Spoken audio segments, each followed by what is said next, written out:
You are listening to River West Radio on WXR WLP 104.1 FM Milwaukee. Support for this program comes from Collectivo Coffee and Troubadour Bakery, makers of artisan breads and scratch-baked goodies. Visitors to Collectivo's Bayview Cafe can look in on Troubadour Bakers as they prepare breads and cafe favorites daily. More info is at collectivocoffee.com. Very cool. Thanks for listening. Thanks for our listeners who have listened for quite some time. Thank you for new listeners just tuning in for the very first time. And thanks for to Suki's Diner for another incredible show, I'm sure. Absolutely. And she responds, confirming that notion. And it seems like she had many fine guests on today as well. So that sounds all like a very good thing, definitely.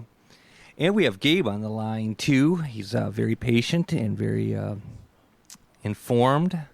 That's a great thing. Thank you, Gabe. We're going to get to you shortly. If you're listening live, it's a very beautiful evening in Milwaukee.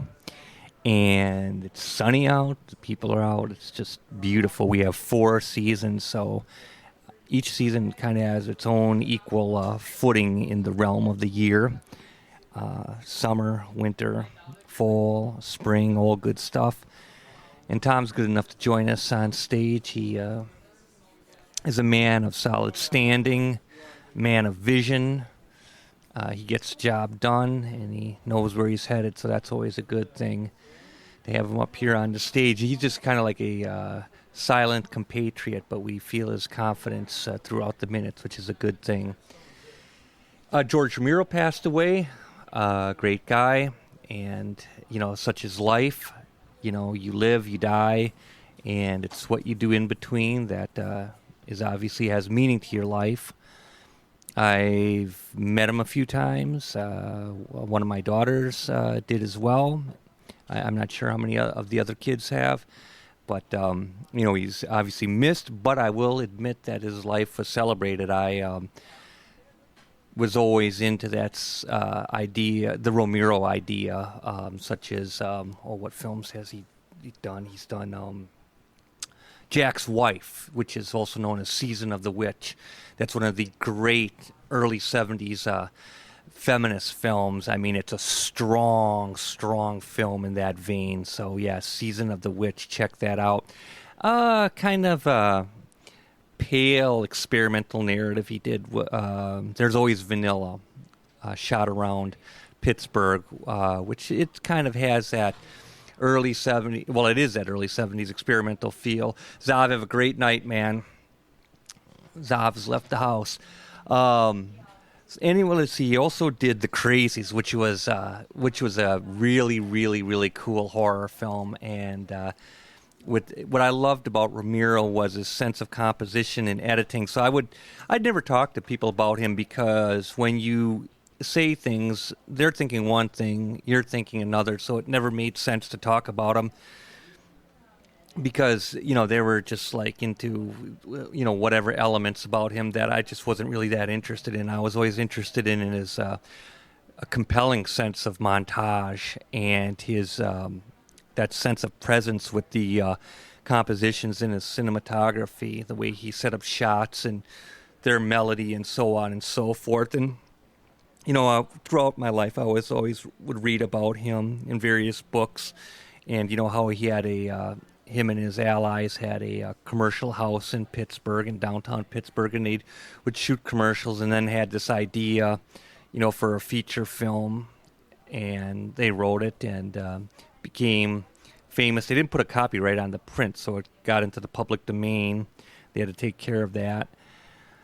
And it was always a story that I really had an alliance to with him. And actually, I'm reading I think Joe Kane is the latest book I'm reading about Romero. It's a Night of the Living Dead book, but it's obviously about his other films as well. And The Night of the Living Dead was just great because it really had that backyard feel to it, with the farmhouse, the desolate and barren landscapes.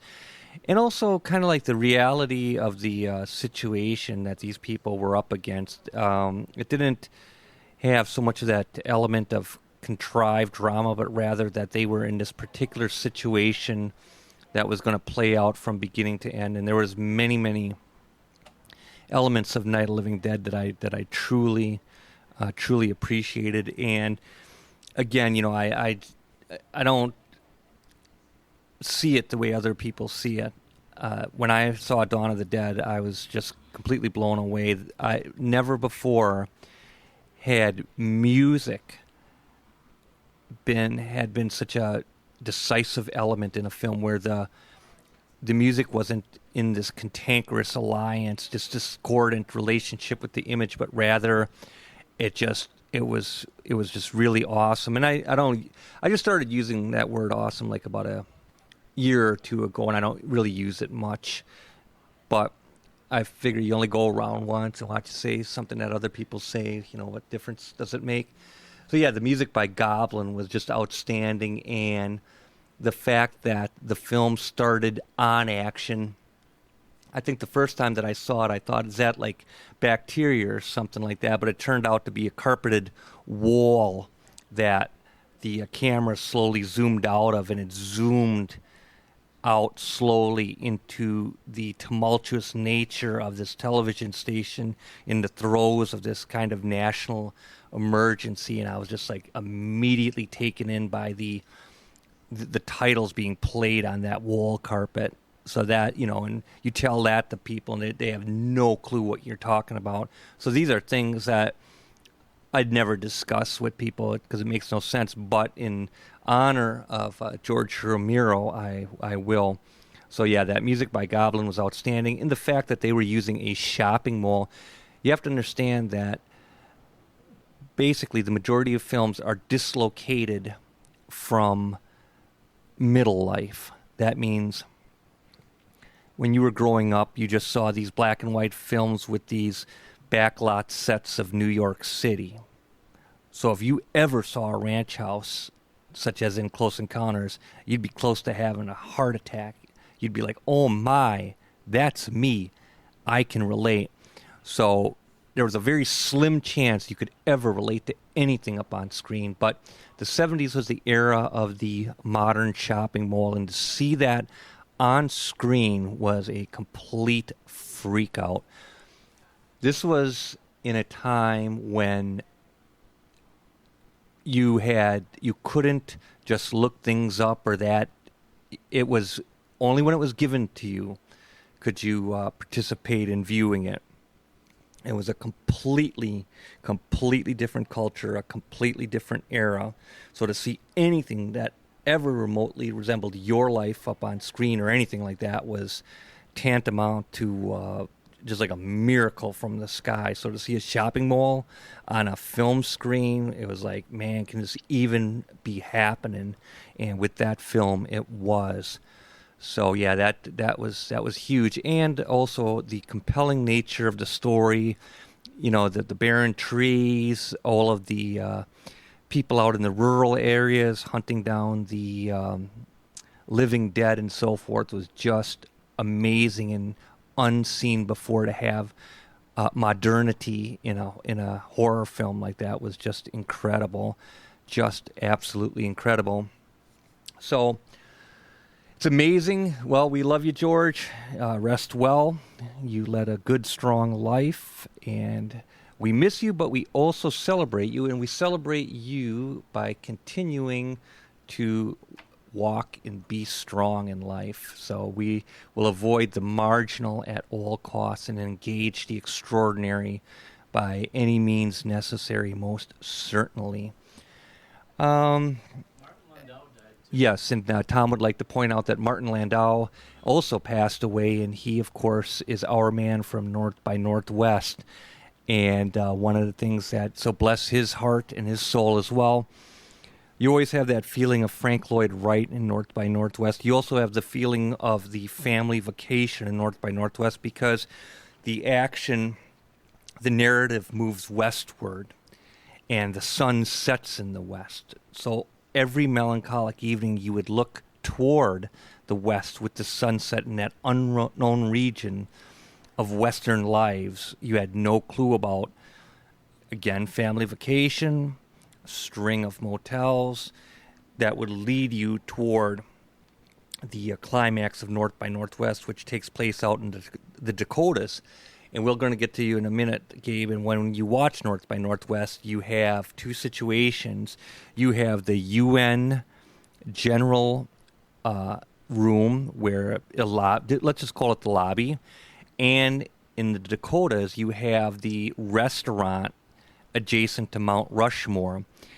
And both of those sets kind of have the same spatiality, and I believe the action enters from the right side of the screen and moves left, that the action is facing from right to left at some point, so you really get that sense of sameness with the UN lobby or the general meeting room and the restaurant in South Dakota.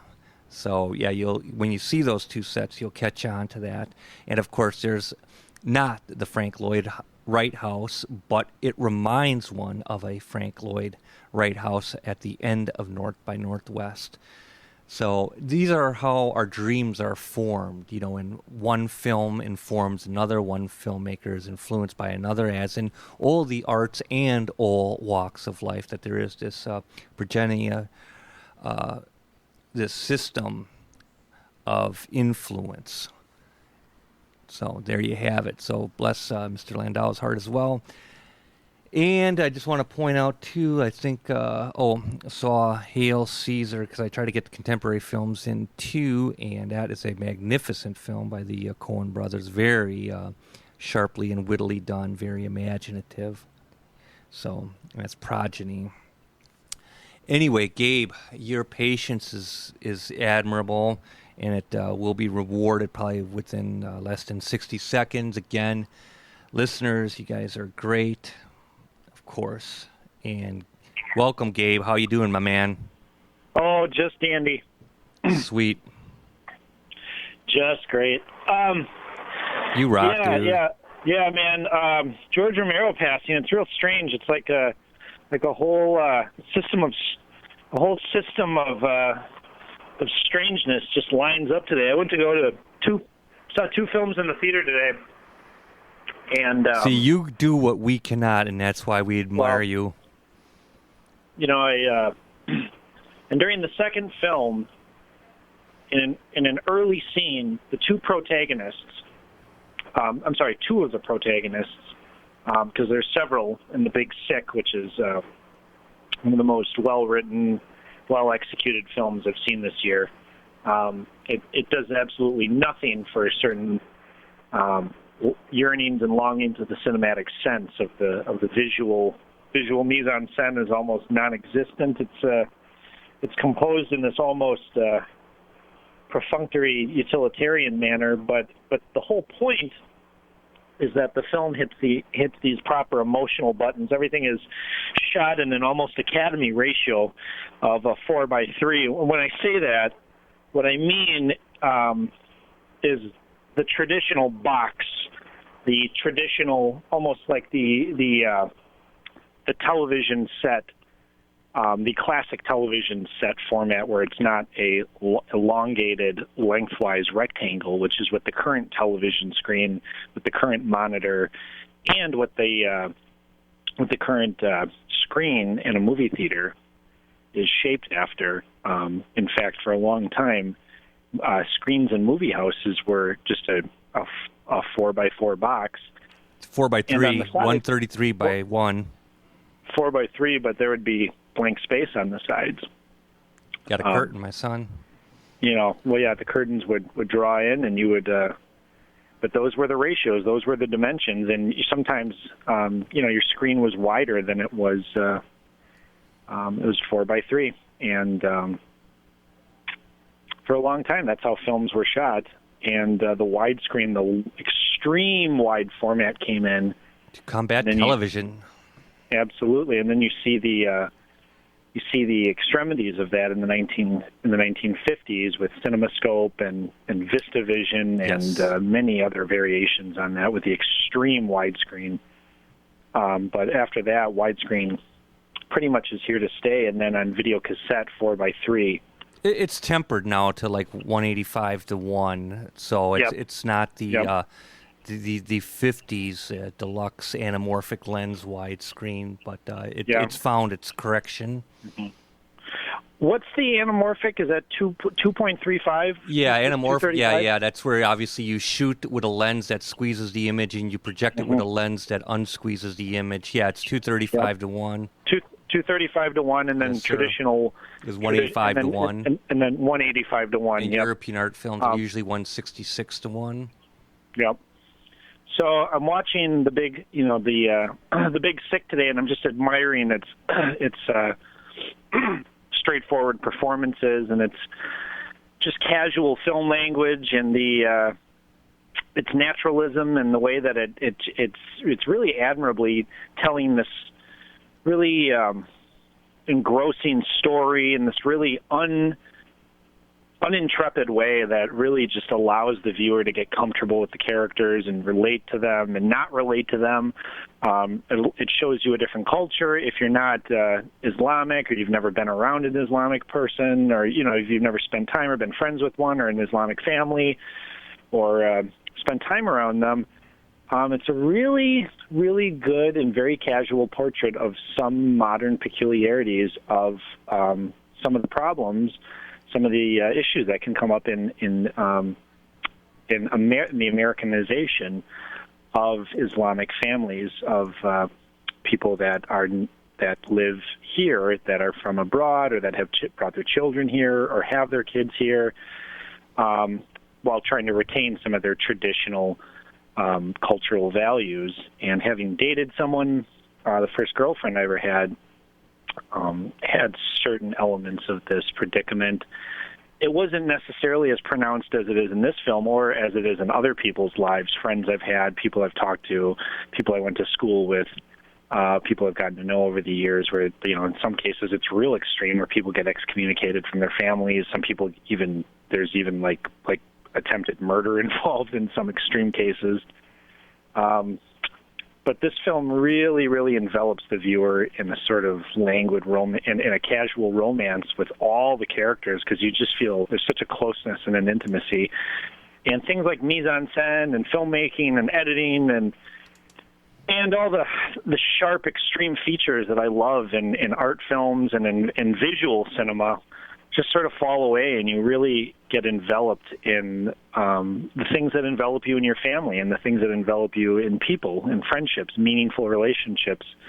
And that's what I think a great romantic comedy, a great drama can do, is it really pulls you in and helps you to forget that you're watching a film in some ways, while still being very aware of the fact that you are watching a movie on screen with cuts, edits, things that are shot on sets, things that are shot on locations, things that are manipulated. None of this stuff is real life. It is a movie. It is obviously always a movie, but man, when that screen disappears, when there's moments where the magic takes over, when it's done so well, when that intuition, that filmmaker, the producers, the writer, when something happens between the viewer and that thing on screen, that movie, that title, that concept, and it all just intertwines, that is just one of the great things And moments in The Big Sick, there's about 2 or 3 moments when I had some of these casual, like these extreme casual moments where the guard drops, you sort of forget, you're just so enveloped, and that was a beautiful thing. That's just, there's just no price you can put on that. That's like going on a walk with your child. That's like, hanging out at a water park when you're 9 years old on an afternoon, and school is like a million years away. Like summer vacation's never going to end, and like finishing your first short film or something like that. Like moments like that. Like, man, those are just things that just are unforgettable. That are just true, pure bliss. So I want to thank Michael Showalter for making another great film and having a certain invisible style, which is hard to do with comedy because that line between having that sort of invisible filmmaking ability to really tell a story or to really allow for a certain kind of comedy and a consistent kind of comedy to take over. So it's no surprise that Judd Apatow is the executive producer of this film because his films follow a certain sort of pseudo-casual rhythm and semantics. They have a certain adept knowing psychology to them where all the characters are improvising but not improvising. So there's a certain degree of naturalism, but there's also a certain form of the Apatow acting style. I find it really refreshing at times. Other times I find it really labored and cantankerous, boring, and excruciatingly unfunny. When it just doesn't work, when there's a performance or a film that just doesn't work, it just doesn't work. But, man, Apatow not directing this film I think was a great decision, and Michael Showalter comes from a very, very prestigious pedigree of very confident, capable comedians from all sorts of walks of life. He was in the director of the film was in the very hugely underrated show from the 1990s, The State, which was on MTV for 3 seasons, and over time amassed a huge cult following. But when it first came out, it was very critically misunderstood. It was panned almost universally in its first season as just being too labored and just desperate to come off as unique, strange, quirky, weird, that it was unfunny and just pretentious and loaded with its own just like self-referential to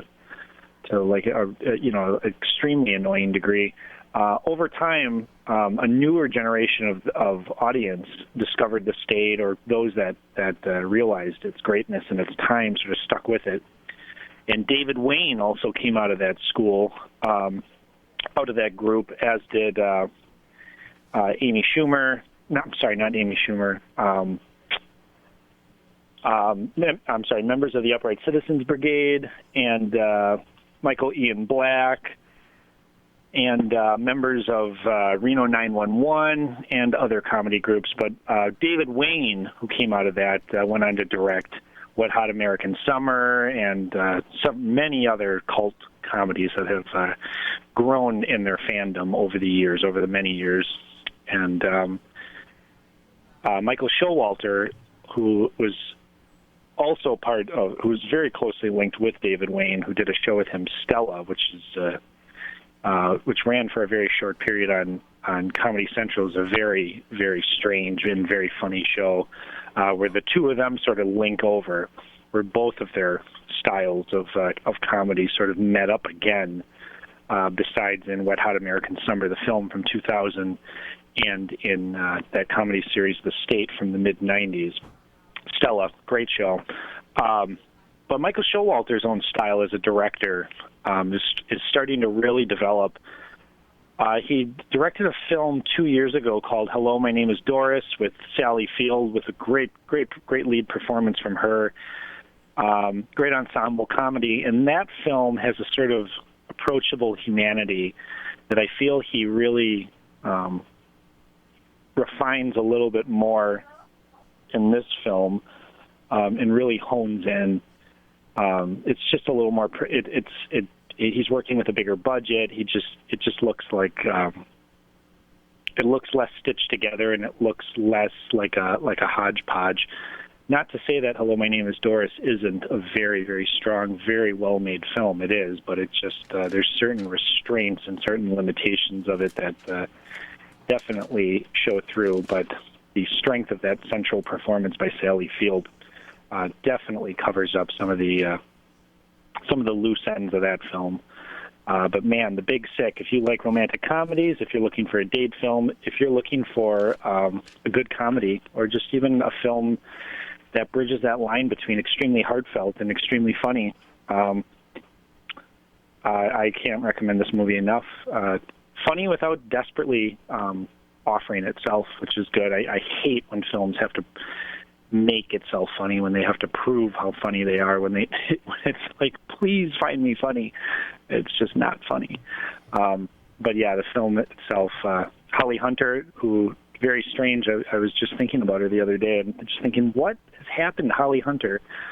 Where is Holly Hunter? Boom, she shows up. Ray Romano shows up in kind of I would say a miscast role. Ray Romano has never done anything for me, but he really does nothing for me in this film, but who cares? You've got so much to admire in this film that it barely matters. And just great chemistry all around. I have nothing but recommendations for that. But man, two protagonists sitting in an early scene, and boom, what shows up? Night of the Living Dead, Mark. Wow. And, I'm sitting there thinking about George Romero as these opening titles are coming up, and, as all the usual periphery of attractions and trailers, and, you've seen so many ads for the same useless movies over and over and over again. And some of them, the mind wanders because you've seen the same exact cuts, these little mini versions of films, and my mind will wander and wonder. It's like a different version of the film every time it plays up. I've seen the trailer for Atomic Blonde now probably 20 times, I would say, maybe like 16, 17, 18, 19, 20 times. Whether on YouTube ads or in the beginning of every film I've seen in the theater over the last couple of months, I've seen this just overdone, just desperate to please trailer. And it makes me wonder, because there's no way of knowing what my reaction to this film is actually going to be and what the film itself is going to be like. What's the reception to the film going to be? And there's always that Thursday and Friday anticipation that I have for when a weekend approaches, when there's films that are coming out that I've never heard of, or that I could, that I don't know anything about, or that I have no anticipation for, and films that I'm like strongly anticipating, and that Thursday and Friday rush of early film reviews. Sometimes in small waves, and sometimes just the full tidal wave comes in. And until that Thursday or Friday, there are no, there's usually very few reviews that come out on a film. There's sometimes Variety, The Wrap, a couple other publications, usually like six or seven if they do advanced reviews or advanced trailers. Advanced screenings.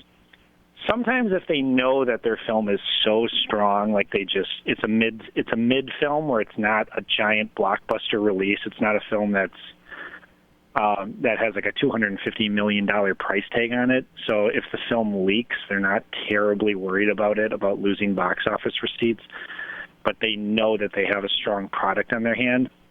They'll do advanced screenings and let these strong word-of-mouth reviews, these strong reviews circulate on the internet, or let people see the Metacritic score or the Rotten Tomatoes score and get that hype up. So on Friday, all over the world, not just in the States, more people pile in for those not only that first weekend, but just to get into the theaters at all in that first month.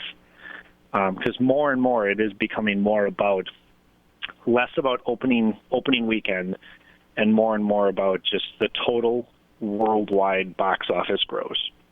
The United States box office gross matters less and less and less to the end profit of a film, which is very different from where we were at in the American film industry 15, 20, forever until recently. That has become a very different tide. So that Thursday, that Friday turn, and of course the turn after Monday, which I care about less and less, but still those box office receipts, sometimes I just wonder, like, man, how is the film going to perform? There's just so much money involved in this, and you follow movies, you read about movies, it is part of its culture is the financial success or the financial failure of individual films and studios as a whole. And summers just follow this sort of the regular rhythm, but there's always exceptions. There's always certain films that that don't succeed. It's impossible for every film that's modeled to be a blockbuster to actually be a blockbuster. It's literally not possible. So there's always crashed careers. There's always ruined dreams. There's always people that are not ruined dreams. I like that. I like the sound of that, Gabe. Ruined dreams. Man, that hits the spot. Thank you. Yes, sir. So, with all these films that underperform over the summer, like for half the blockbusters that don't quite blockbuster, you're talking about job titles shifting. You're talking about studio contracts being changed. You're talking about executive vice presidents of creative divisions, of film divisions. People that are not inherently creative losing the job titles of creative director or creative executive director. So, I just love keeping up with some of these shifting titles at Sony Pictures, which, owns Columbia and TriStar, Warner Brothers, Paramount, 20th Century Fox. So where I'm going with this is this idea of the blockbuster, of the large studio film that is crafted by producers, not by filmmakers. Franchises are not made by directors. They are made by studio heads, made by people that inherently usually are usually not that creative. They're good at creating ideas that make money. This formula, this idea, this franchise, this thing, this star has made this much money over this amount of time using this idea or this formula. Now, and then, yes, it requires maybe a film to be made, so we'll get some people to make said film, and we'll make a magic profit. Occasionally, there are just exceptions to the rules. Films that come out of this pile, out of this slew of the of the coleslaw factory that's just chopping cabbage, just on these automatic propeller blades, just chopping cabbage and pouring in vinegar and honey and stirring it up in this giant mixer, and all of a sudden you have like cabbage in these prepackaged containers. And they're going down the conveyor belt, and they're flying out. And every time they fly out, like they spray before they close the lid, they spray a different color, like a different food coloring in each one. So it's different colored coleslaw. Oh, or maybe it's red. Yeah, and this is an amazing. First of all, what you are drawing is an amazing analogy here, which is crazy. I wanted to point out a couple things. Is number one, I cannot believe how someone just parked between my vehicle and the other vehicle. I don't even know how that's scientifically possible. I don't know if they're trying to get out or I don't even know what just happened. All I know is I put a lot of space in front of me so I can get out, man.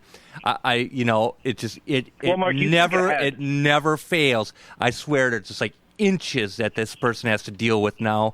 And second of all, and speaking of this, Stella, one of my colleagues, they shot an episode at their place, and I will add it's no kidding. Yeah, absolutely, and I just want to point it out. Man. And it's a very smart, powerful, great colleague. So yeah, I just wanted to point that out. I didn't mean to disrupt your very powerful analogy in of itself, but I had to bring up the parking situation and this location situation just to shake things up, I think. No, you must. Thank you. So and I'm seeing this all in like this giant warehouse where there's no human beings, of course. There's all this just sort of like this strange, almost like Jacques Tati type, endless gallery of mechanical, playful post-Chaplin devices that are just making noises and creating these magic potions and cutting and chopping, and of course everything's breaking, but somehow the cabbage is still going down conveyor belts and getting chopped up. Different kinds of cabbage, all the kinds of cabbage in the world that you can ever think of, but it's still cabbage. It's just cabbage. And different kinds of honey, all these different kinds of honey, and all these different kinds of salt, and all these different blends of pepper, and all these different blends of spices in different ratios, and all these different kinds of basic ingredients: carrots, pickled carrots, jicama, daikon radish, just radish, some iceberg lettuce thrown in there, maybe just for some variation. But in the end, it's just coleslaw, different colors of coleslaw, different blends of colors of coleslaw. Coleslaw is a sharp taste, dude. I like a German potato salad. Absolutely. Going into these different size containers with a different label on them, and those are your movies. Those are your big blockbuster movies. And I love some of this coleslaw, man. Some of this coleslaw tastes really good. But, I'm eating the package of coleslaw, and after like the second or third bite, I'm like, yep, coleslaw.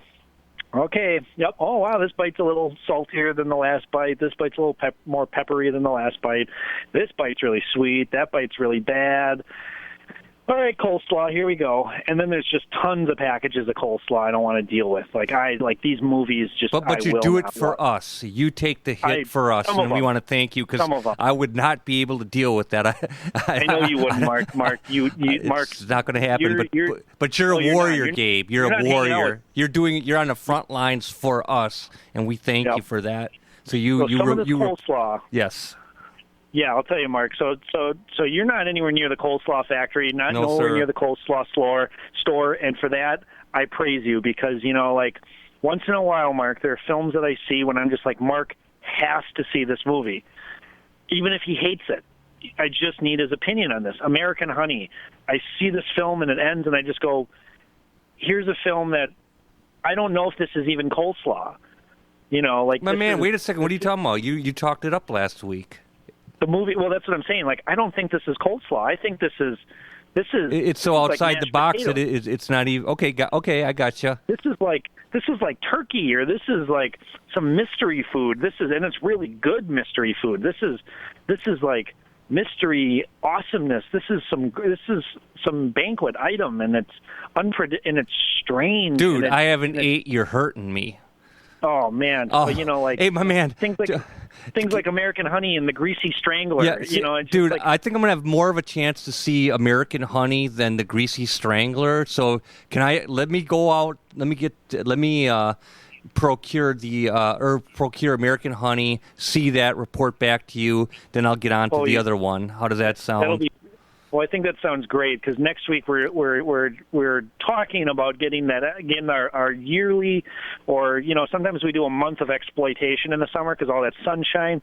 What does that bring to mind? It brings up for Mark it brings up the road film. Yes, for me it brings up exploitation. It brings up John Waters. John Waters, H.G. Lewis, Russ Meyer. Russ Meyer shot films in bright, sunny San Francisco.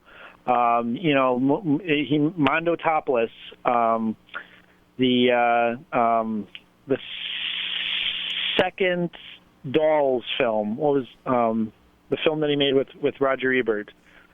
Beyond the Valley of the Dolls. I'm sorry, I was drifting. Beyond the Valley of the Dolls, 1970. It's rated NC-17. It's just one of the most hilarious. It's just one of those bizarre, great. Bad films. It's not bad actually. It's just different, and it's just insane. And this label like bad or B film or something, and that gets talked about in The Big Sick because there's scenes that I just like there are these moments in certain movies when characters do things and you just melt because you just can so relate to what this character is doing. This guy is bringing this girl over to his house for their second date, and he's showing her the abominable Dr. Phibes. And I'm like, who else has done things like this? And who else does things like this where your idea of a great date, of getting to know someone, is having them come over to your dirty apartment and you show them these movies made by American International Pictures during the 60s and 70s, and you talk at them about why these films are important and great, and they're watching this film going, okay, and they get it. They're more interested in the fact that you like them, and they can sort of see it from their perspective. But this is not what they would. This is not what their first thought of what they would do on a first, second, or third date. And this point actually gets brought up in the film. Yes. And it just is like one of those moments where you just go, man, thank God there is hope for there is man. My man. Man.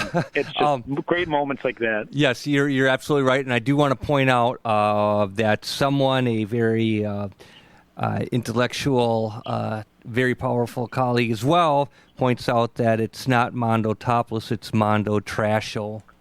I wasn't. I drifted off. Mondo Trasho is a John Waters film. That's his first film, which is mostly silent, and that is a film that had music over the soundtrack. In fact, I don't think he recorded a soundtrack for the film. My man, is that the one I saw at the university? I think that's the one that you and I talked about on the phone earlier today. Mondo Trasho is John Waters' first film. And what's Mondo Topless? Officially released film. Mondo Topless is a Russ Meyer film. That he shot in San Francisco. That's a film, but basically that's just everyone stands corrected by the great Gabe. Thank you. And it's just footage of a topless woman, shock, in a Russ Meyer film, a blonde topless woman mostly driving around the city of San Francisco. And it's one of the major films that really convinced Roger Ebert that Russ Meyer was truly an auteur and a good filmmaker. Oh, he's a great filmmaker. Exactly. He's a one-man band. His eye for visuals, his camera work, his ability to edit and shoot in, just to be able to piece together mise-en-scène and montage in his head. Editing in camera is a skill that you either have or you don't have, and Russ Meyer definitely has it. Obviously, his film is mostly comprised of footage of topless women, but man, Mondo Topless just has some great cinematography, and it has some great locations, and Russ Meyer just has this really strange sense of ingenuity to his films. They're just beautiful, they're really present, they're really immediate, and they have a certain art and just an arty quality that most exploitation films don't have. There's just a certain merit to his movies.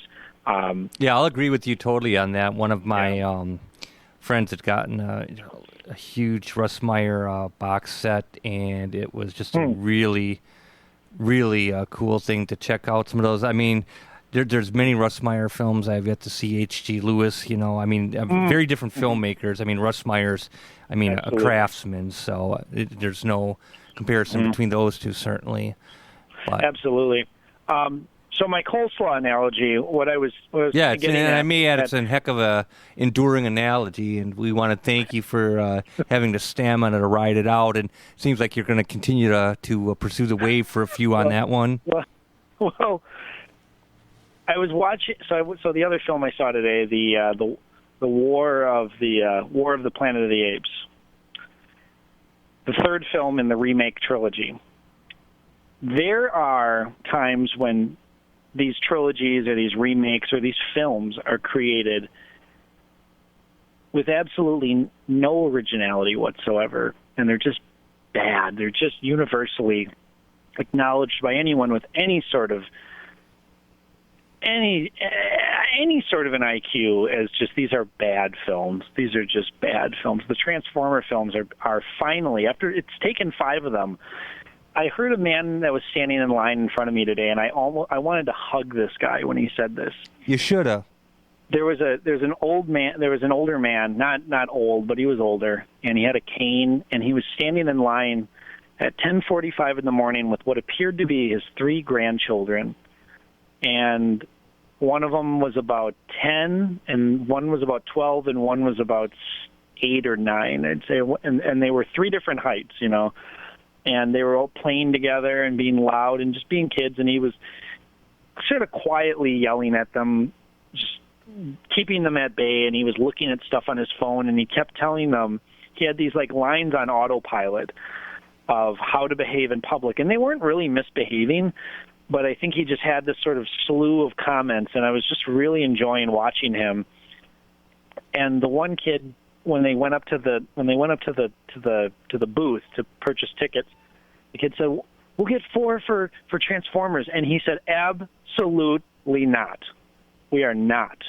We are not watching that. I have seen those other 4 films," and he said, "I have nothing bad," and he's talking at these like kids, and they're not listening to him, and he wasn't very well spoken, but he just spoke his mind in this very direct, very sort of average American way, and he just said, "I've sat through those 4 movies with different kids. I sat through the first one with my own kids, and I sat through the other 3 with my grandkids.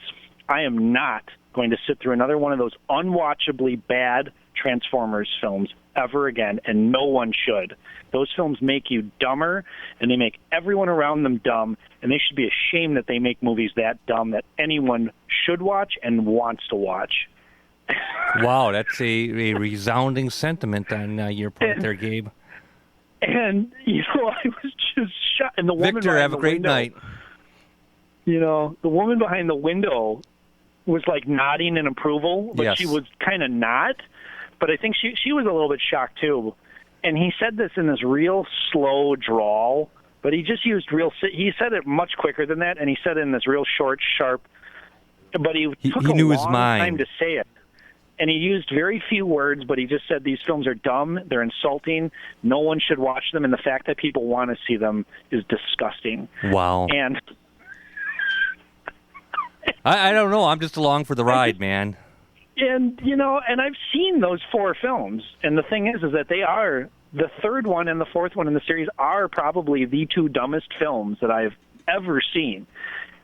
And what baffles me is that I know that they're not. I know that every year there are hundreds of films that make a decent amount of money at the American box office that people go to or that people rent and watch in their home, and there always have been. I mean, television, for the entirety of the history of television, is television. It is. My dad refuses to watch television anymore. I mean, like, unless it's sports, like, sports are it. Like my dad, it took him a year and a half to watch the True Detective series season 1 that I bought for him on DVD, because it's a TV show.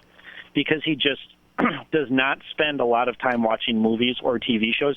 So even something that is as catered and as perfect and as aligned with his sensibilities, with his entertainment, with the style of writing that he likes, with the style of filmmaking that he likes. Yes. And I want to, and I think you're absolutely correct. And I think, Gabe, somebody wants to say hi to you. You're on. Now he's just looking, Hello. Dude. Yeah, bueno. Good afternoon. You know who that is? I don't. Good afternoon. Well, it's the same. It's the same. No, only be here because I listening outside to the radio. I listening my name, okay, and my personal name, and I say, oh wow, it's incredible. I'm going to say hi to my friend, okay, and I'm here only for this, okay.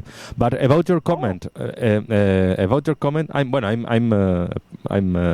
technical support here in the Riverwest Radio. My man, then you know the rules. and I have other some intervention about little show, okay, 30 minutes of little show the Saturdays, and when I'm listening in your comment, sorry about that because I'm here a little time, okay, 5 minutes, 10 minutes, no more, okay, if we have in the time. I'm looking at. I've got things 2 under minutes. control. 2 minutes. 2 minutes. I got things under control, my man. About your comment, I think is very important. Okay, it's very important in the art now, in the actuality. We are accustomed to the stereotypes. Okay, the stereotypes is generated with the media. Okay. Mm-hmm. I think in the movies there is the option, okay, for send different message for different age, okay, different age, the same message with different age, and I think it's choice. Yes, it's necessary. It's totally necessary. Excuse me because my English is not perfect, okay. No. Victor, you're fine. You're okay. fine, Victor. Don't worry. And I think is very important.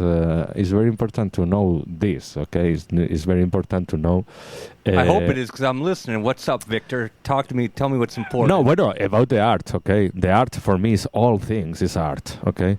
For me, the art is the trees. For me, the art is the birds. For me, the art Victor, is the form of my a man, stick. thank you. Okay, That's beautiful. And the art is the music. The art is the different expression, okay, of the people. Okay, many times. Okay, the freedom of speech sometimes is the art. Okay, is for me is essential. But in the other side of the art, there is the possibilities. Okay, for the sensibility, there is the sensibility of the people, okay, the sensibility of the people, and it's necessary be careful. Is the word? Hey, you it's know necessary what, dude? be careful. I'm just along for the It's ride, necessary man. be careful I'm just about jiving this, off your presence, and it's necessary to know where is the creation, okay? The creation of all things, okay? The creation of all things, okay? But for finally, to find some benefits or to find the your man just arrived. Is the reason because I'm free for the art, okay? Because for me, all things is art. Victor, but anyway, it's only my comment. Thank you very much. I was here in the street. Okay? Yes, you were. You were actually next door when I was parking, my man. There's certain things that are just making things work. Certain stereotypes that just make society less. And I will say that certain Michael Bay films make the world a worse place. Like, there are certain movies. How can we make the world a better place? Make good films. Write some great books. Mark, you're doing your part. You live your life you and Victor and Tom. To see good things. You live life to see the best in life. And you want to do your best. You see things as works of art, as things of beauty, and as things of great potential, and things of being worthwhile and worth doing and worth having and worth sharing. That's the key. Well, there's a lot of challenges along with that, I may add. Yeah. Well, there's a lot of good things that are worth sharing. Oh, absolutely. There's a lot of darkness. If I can, no, please, Victor. Be in the ring. You got taking punches, my man. If I can finish because swinging. I need to prepare the park, okay, because I'm living in the park now. But what? No. It's okay. It's really good summer, okay, to do this kind of camping, okay, this kind of art. But anyway. It's necessary. Yes, it's necessary. It's necessary to know. There is I was a few minutes ago. I was with one really good artist, one friend of mine, and she told me, "Victor, I have two folders in my car. One is for the reality, another one is for my imagination. Mm-hmm. And with these two folders, I'm working every day." Mm-hmm. Okay. Thank you very much. Thank you. Victor, thank you. And we have another gentleman hitting the stage. I have to be responsible myself as well because I have to keep an eye on the clock. But yet we still have about 5 minutes in this madhouse of options. Victor, stay strong, man, and keep the faith. I'm serious, Victor, dude, man. Good to hear from you, man. You could be a jazz drummer. No, seriously, a jazz drummer, dude, a jazz drummer. Our man Higgins, man. Yeah, I'm serious. It's funny you should say jazz drummer, Mark. I was just listening, going over today. Yes, I mean Victor is a great drummer. Victor's a great musician. He's a great addition to the human race. Yes, he is. He really is. Mark. Mark. Gabe. Mark, one second here. So, this coleslaw thing. I went to go see War of the Planet of the Apes. Okay. It's coleslaw. I know it's coleslaw. Okay. And I'm eating the coleslaw at the theater, and I'm like, this coleslaw tastes delicious.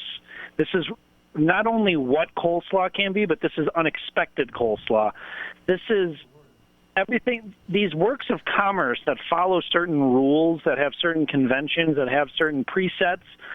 When the films that have hundreds of millions of dollars behind them do things that a small independent film would do, or have the attention span to focus on small nuances or little carefully sort of improvised details that feel more like method acting rather than carefully composed, these expansive special effects that just sort of get the job done and things happening, like plot points. When the focus is on the sort of the ethereal, the magical, the random, the unplanned, the unscripted, when all of a sudden stuff like that takes over. Something else is about to take over. Hey, go for it. Let's just be shocked. Sure. I think you can hear the foreshadowing. I think you've already heard the foreshadowing, the oral foreshadowing. Mark, my man. Mark, yes, it's fine. Mark, okay, everything's cool. You can speak up, my man. He's down. Hey, you can talk. You can talk. What would you like me to say? You just did. What's the topic? You. Me? Yeah. What about me?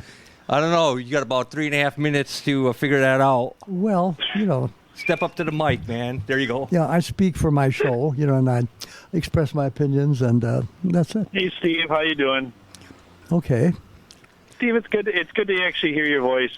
Who is this? I have to admit, it's good. It's Gabriel Van Handel. Oh, hello, co-host of this show. I should be very angry with you, but I'm not the type that holds a grudge. I don't really care what you think, Steve. It sounds like you are holding a grudge, man, because only someone that holds a grudge would say something like that. This is going to be like...